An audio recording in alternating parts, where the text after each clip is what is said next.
నమస్తే మిత్రులారా, నేను మీ శ్రీనివాస్ చౌహాన్ అడ్వకేట్. మిత్రులారా, ఎవరైనా ఒక ప్రభుత్వ ఉద్యోగి కానీ లేకపోతే ఒక ప్రైవేట్ ఉద్యోగి కానీ అప్పు తీసుకొని అప్పు చెల్లించని పక్షంలో అతని యొక్క జీతాన్ని జప్తు చేయమని మనం న్యాయస్థానాన్ని అడగవచ్చా? అసలు చట్టం ఏం చెప్తుంది? సో మిత్రులారా, మన దేశంలో సివిల్ ప్రొసీజర్ కోడ్ సిపిసి అనే చట్టం అమలులో ఉన్నది.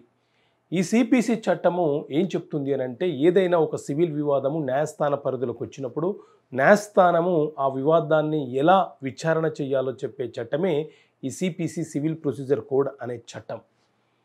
ఈ చట్టంలో మనకు 158 సెక్షన్స్ ఉంటాయి, 51 ఆర్డర్స్ ఉంటాయి. అయితే ఈ 51 ఆర్డర్లలోని ఆర్డర్ 21 రూల్ 48 ఏం చెప్తుంది అని అంటే, ఎవరైనా ఒక వ్యక్తి అతను ప్రభుత్వ ఉద్యోగి ఉండి అప్పు తీసుకొని తిరిగి చెల్లించలేని పక్షంలో అతని యొక్క జీతాన్ని ప్రతి నెల జప్తు చేస్తూ న్యాయస్థానంలో మనము పిటిషన్ వేసుకోవచ్చు.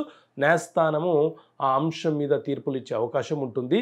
అతని యొక్క జీతము ప్రతి నెల మనకు రావాల్సినటువంటి బాకీ తీర్చే వెసులుబాటును మనకిస్తుంది. ఇది ప్రభుత్వ ఉద్యోగికి సంబంధించి.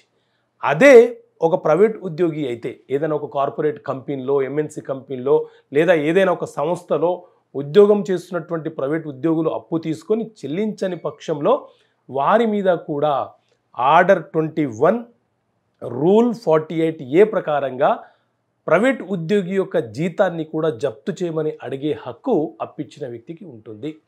వారి యొక్క జీతాలను జప్తు చేయవచ్చు. అలాగే వారి పేర్ల మీద ఏదైనా ఆస్తులుంటే వాటిని కూడా జప్తు చేసి మనకు రావాల్సినటువంటి బాకీ ఏదైతే ఉందో, అప్పు ఏదైతే ఉందో దానిని వడ్డీతో సహా వసూలు చేసుకునే వెసులుబాటు మనకు చట్టం కల్పిస్తుంది.